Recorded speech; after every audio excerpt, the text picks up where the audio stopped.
My name is Shannon Newton, and I was 36 when my husband looked me dead in the eye and treated my parents' legacy like it was a prize he could win in court. I'm a flight instructor at a regional airport in Pennsylvania. I've been teaching people how to fly for so long that I can spot a nervous student the way you can spot storm clouds. Subtle tremble in the hands, eyes fixed too hard on the instruments, breathing just a little too shallow. I've spent years saying the same things in a calm voice. Easy on the yoke, trust the numbers, don't fight the plane. And then one day, I realized I'd been doing the same thing at home, trying not to fight someone who was slowly tightening their grip around everything I loved. Flying started for me at 17, the first time my uncle took me up in his Cessna. The moment the tires lifted off the runway, my whole body went quiet. The world shrank into something manageable. Altitude, airspeed, horizon. Up there, problems didn't disappear, but they got smaller, solvable. I chased that feeling obsessively. College was 3 jobs, textbooks in one hand, logbook in the other. I paid for flight hours the way some people pay for therapy, one hard-earned session at a time. By 24, I had my commercial license and instructor ratings. I spent the next 5 years grinding at a flight school, teaching pattern work, crosswind landings, emergency procedures, and explaining weather systems until the words felt like they belonged to someone else. My parents were teachers. My mom taught English at the local high school for 32 years. My dad taught middle school science for 28. They weren't wealthy, but they were careful, the kind of people who saved quietly, invested wisely, and never once made me feel like my dreams were too expensive. The house I grew up in was paid off before I even graduated high school. When I turned 27, my parents sat me down at that same kitchen table where my mom used to help me proofread essays and my dad used to draw diagrams of thunderstorms on napkins. They looked older than they had the week before, like life had reached in and rearranged their faces. My father had been diagnosed with pancreatic cancer, stage 4. The doctors gave him 6 months. He lasted 4. Those 4 months were the strangest stretch of time I've ever lived through, like watching the clock speed up while your heart begs it to slow down. My parents handled it like they handled everything, with planning, paperwork, and love that showed up in practical decisions. My mom insisted on getting everything legal in order, while my dad was still lucid enough to sign. 3 weeks before he passed, they transferred the house into my name. Full ownership, paid off, no mortgage, clear title.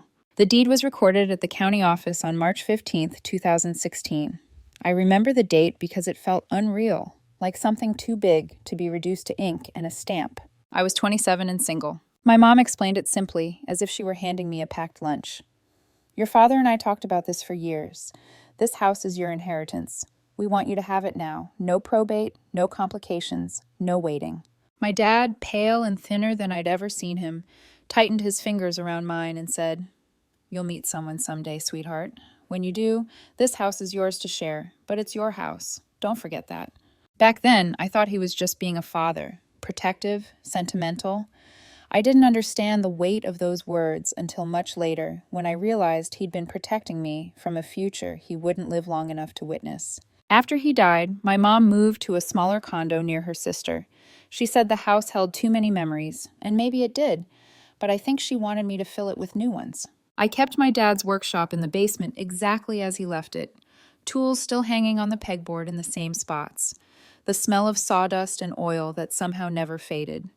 Sometimes I'd go down there after a long day, sit in his old chair, and let the silence settle on my shoulders like a blanket. Then in 2018, I met Jared Colson at a mutual friend's wedding.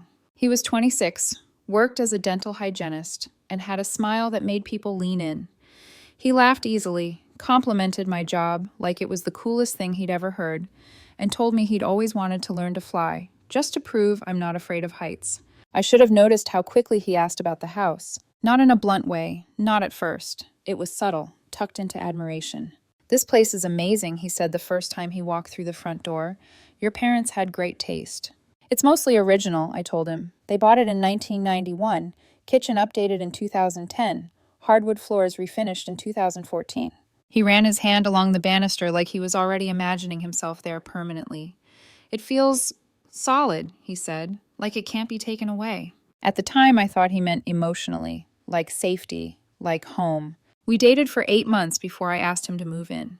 His lease was up, His landlord was raising rent, and I loved the idea of coming home to someone. It felt like a victory after years of early mornings and empty rooms. We got married in May 2019. Small ceremony, about 80 people, reception at a local vineyard. His parents helped pay for most of it.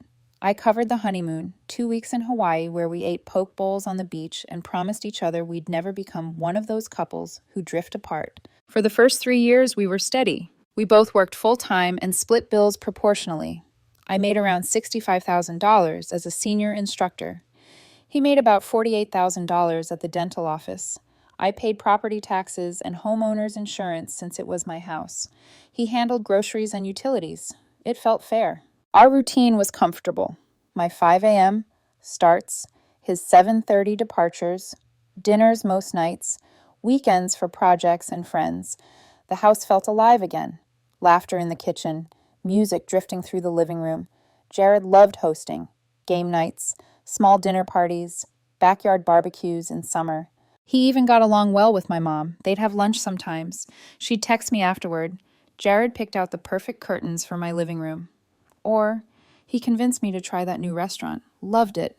And I believed genuinely that I'd found someone sweet and grounded. Then my best friend Ray said something that landed like turbulence. "You ever notice how Jared talks about the house?" he asked one night at the diner near the airport. "What do you mean?" "Always our house, our place. Never your house. Never just the house. It's like he's claiming it with every sentence." I shrugged, trying to keep it casual. "We're married. It is our place." Ray's eyes didn't leave mine. "Is it?" "My parents left it to me. Yes, but he lives there too."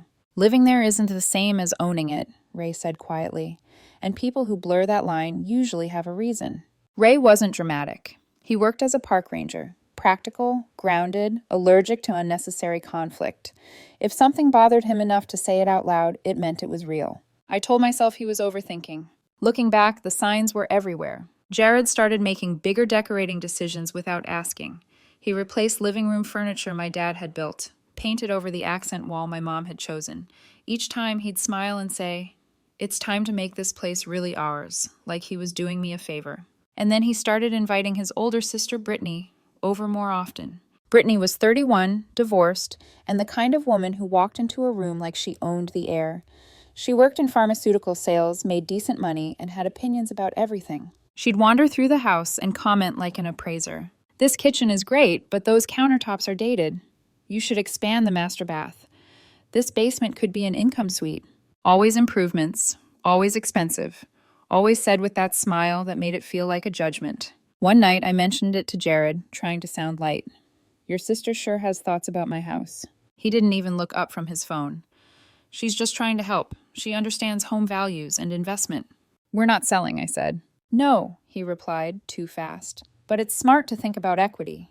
That word, equity, hung in the air like a warning siren I didn't recognize yet. Because when someone stops talking about your home like it's a home and starts talking about it like it's a tool, that's when love starts turning into strategy. And I didn't see the storm coming. Not until the day I walked into my kitchen and found paperwork spread across the table like someone had been planning my future without me. The paperwork appeared on a random Tuesday in early March, the kind of day that doesn't feel important until it splits your life cleanly in two. I came home later than usual after a long afternoon of crosswind training. My shoulders ached, my head was buzzing with radio calls and airspeed numbers, and all I wanted was a shower and something warm to eat. Instead, I walked into my kitchen and froze. The table was covered, loan brochures, bank printouts, color-coded spreadsheets, a laptop open to a page titled "Leveraging Equity for Growth." Coffee cups I didn't recognize, highlighters uncapped and bleeding through paper like someone had been here for hours. Jared sat at the table, elbows resting casually like this was a normal Tuesday conversation. Brittany sat beside him, smiling like she'd been waiting all day for me. "We need to talk," Jared said. I set my flight bag down slowly. "About what?" Brittany didn't let him answer. She never did when she was confident. "This," she said brightly, gesturing to the chaos. "Your house." My stomach tightened. "What about it?" Jared finally looked up. "We've been talking about the future, about not letting opportunities pass us by." I pulled out a chair but didn't sit. "You want to explain what all this is?" "It's a HELOC application," Brittany said, tapping one of the packets. "Home equity line of credit. Your house has at least $280,000 in equity, just sitting there doing nothing. Dead money, she added, like that phrase was clever. I stared at her, then at Jared. You want to borrow against my house? Jared exhaled slowly, like I was being difficult. Not borrow. Access. Unlock. It's our equity, Shannon. There it was.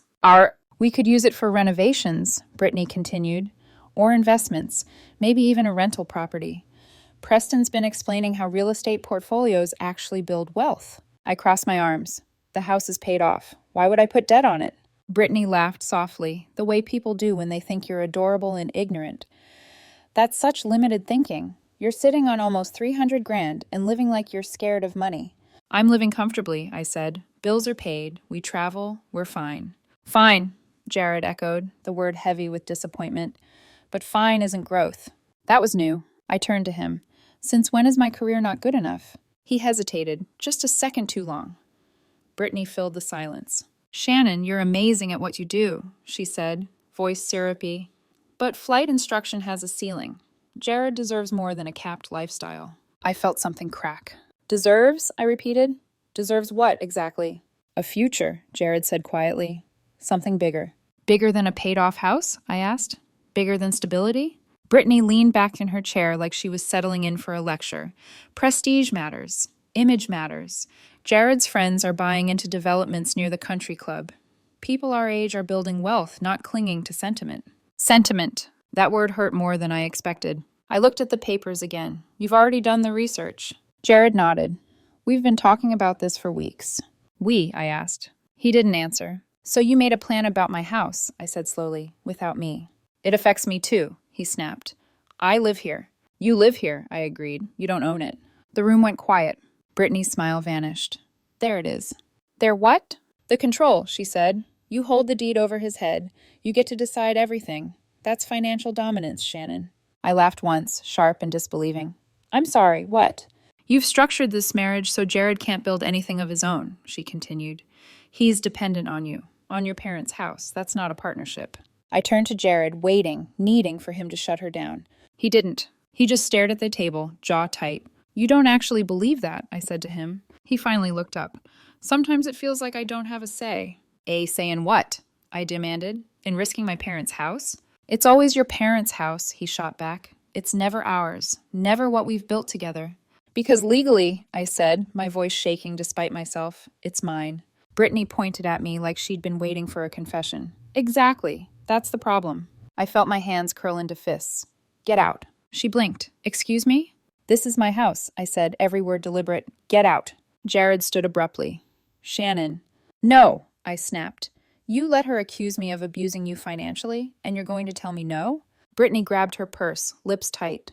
You're making a huge mistake. Jared deserves better than this. She walked out without looking back.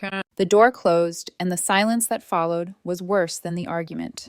Jared and I sat there, surrounded by papers that suddenly looked obscene. You didn't disagree with her, I said quietly. He rubbed his face. I didn't say she was right. You didn't say she was wrong either. That night, he slept in the guest room. The next morning, he was gone before I woke up.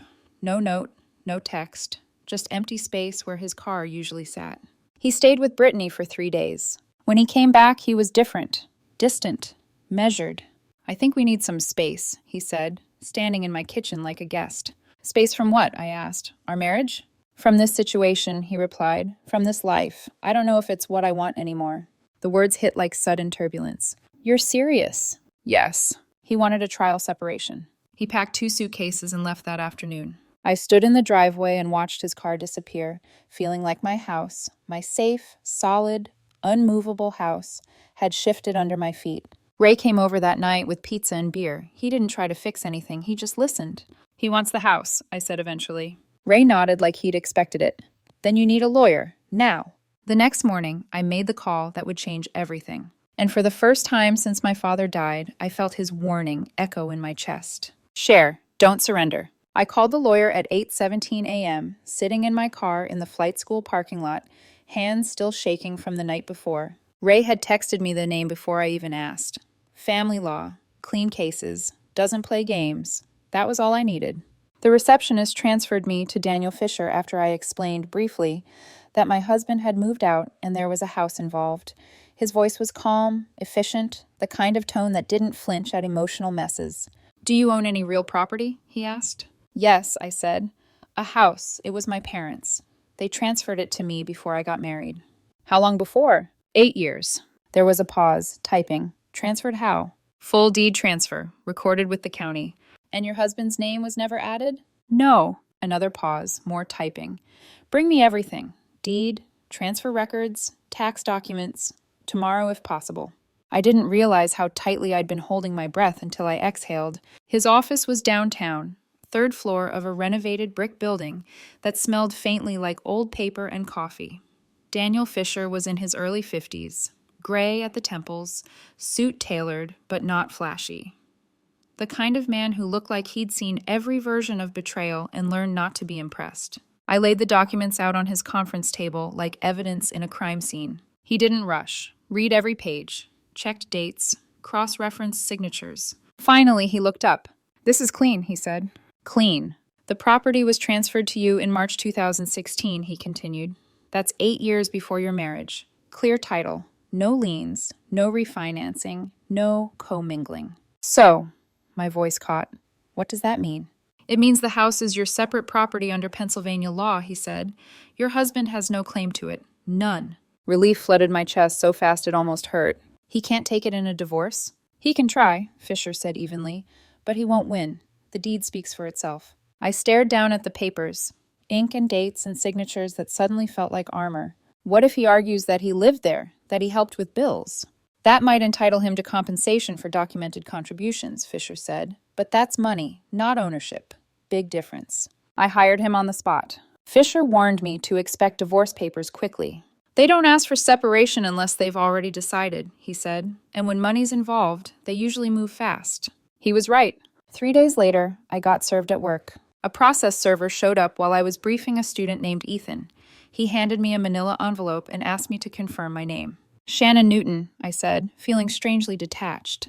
"You've been served." Ethan shifted awkwardly. We still flying?" "Yes," I said, sharper than intended. "We're flying." At 3,000 feet, with nothing but air and instruments, my mind finally slowed enough to think. When I got home, I sat at the kitchen table, the same table where Jared and Brittany had spread out their plans, and opened the envelope. Standard divorce petition, irreconcilable differences. And then buried on page 4, request for primary residence to be awarded to petitioner or sold with proceeds divided equally. He wanted the house. I took photos of every page and emailed them to Fisher. He called within the hour. "Expected," he said. "His lawyer is Gregory Coleman. I know him." "Is that bad?" "It means he'll posture, but once he sees the deed, this part ends quickly." "What do I do now?" "Stay in the house," Fisher said. "It's yours. Don't discuss property with him directly. Everything goes through counsel." "He still has keys."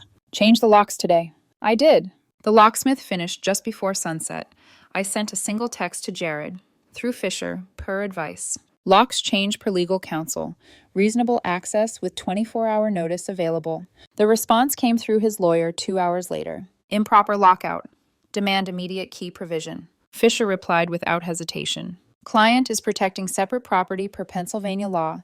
Access with notice permitted." Then, nothing. For 3 days. On the 4th, Coleman filed a motion requesting temporary access to the marital residence, listing the house as a shared asset. Fisher filed our response with the deed attached as Exhibit A.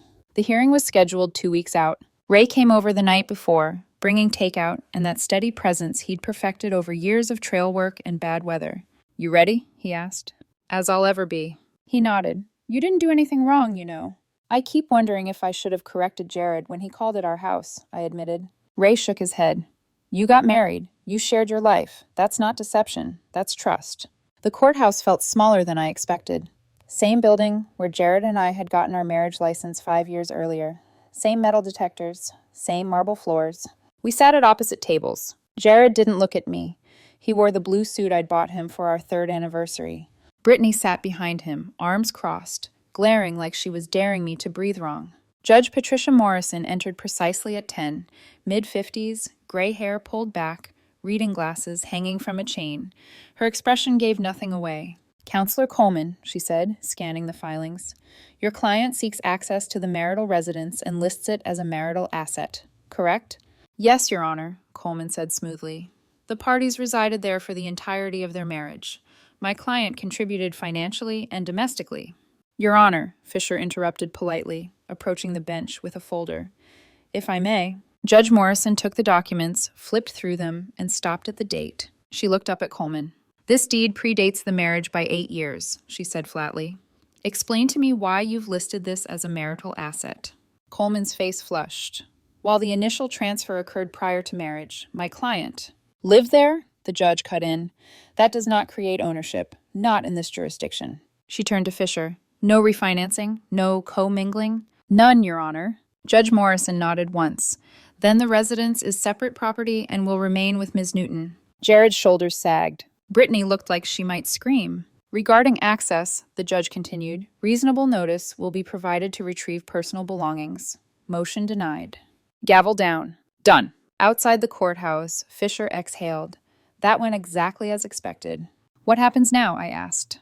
They'll settle, he said. The house is off the table. Within a week, a settlement proposal arrived. No mention of the house. Split savings.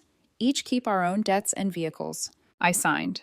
3 months later, the divorce was finalized. No drama, no speeches, just signatures. Jared moved into a development near the country club with Brittany and her fiancé.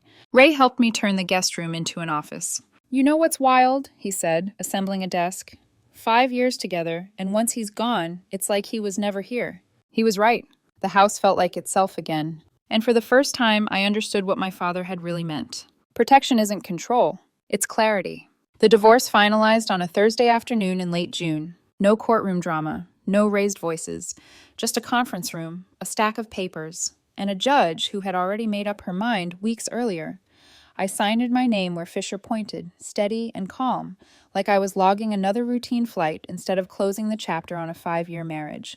When it was done, Jared didn't say a word to me. He nodded once, barely, and followed his lawyer out of the room. Brittany wasn't there. I suspected she couldn't stand watching a plan collapse in silence. I walked out alone, sunlight hitting my face, as I stepped onto the courthouse steps. For a moment, I just stood there, breathing, letting it sink in. I hadn't lost my husband. I'd lost a thread I hadn't even realized I was living with. The settlement was clean. We split what little we had jointly. He kept his car and personal belongings. I kept mine. No spousal support, no drama. And most importantly, no house. Ray picked me up afterward and didn't ask how I felt. He knew better. We drove in silence for a few minutes before he said, "So what now?" I looked out the window, watching familiar streets pass by. Now I go home. That night, I slept better than I had in months. The house felt different without Jared. Not empty, exactly. Quieter. Like it had exhaled. I walked through each room slowly, noticing things I hadn't in years. The way the afternoon light hit the hallway. The faint creak in the third stair my dad never quite fixed. The workshop door downstairs. Still solid, still waiting. Jared left surprisingly little behind. A few hangers in the closet. Some kitchen gadgets I didn't remember buying. It struck me how temporary he'd always been, even when I thought we were building something permanent. Life didn't explode into happiness overnight. It stabilized. And stability, I learned, was underrated. A few months later, the owner of the flight school officially retired. Just like he'd promised, he offered me a buy-in. I used savings, not loans, not leverage, to purchase a 40% stake. 2 other senior instructors joined me. We became partners. Business picked up faster than any of us expected. We hired more instructors, bought another aircraft, expanded our advanced training program. My income climbed past numbers Jared once scoffed at. It didn't feel like winning. It felt like alignment. Ray introduced me to Mark Ellis, his cousin, a wildlife biologist who spent most of his time knee-deep in mud or tracking collars in the mountains. He was quiet, observant, and completely uninterested in impressing anyone. On our 3rd date, he asked about my parents, not the house. When he finally saw it, he didn't comment on square footage or value. He stood on the deck my father built and said, "This feels cared for." That was all. I heard through mutual friends that Jared's new life didn't turn out the way he'd imagined. Brittany's engagement fell apart. The development near the country club lost its shine. He reached out once, indirectly, asking if I'd consider talking. I said no, not out of spite, out of clarity. One evening, months later, I sat in my dad's workshop, the smell of sawdust and oil still clinging to the air. I ran my hand over the workbench, over the small nicks and scratches that told a lifetime of quiet effort. My father had known, not that my marriage would fail, but that I would one day be asked to trade safety for approval, to confuse love with surrender. He'd made sure I didn't have to. The house was never about money, or equity, or leverage. It was about having a place that didn't disappear when someone else decided I wasn't enough. I still teach people how to fly. I still wake up early. I still come home tired some days. But I come home to myself. And that house, my house, stands exactly where it always has. Not as something to be taken, but as something I chose, carefully, to share.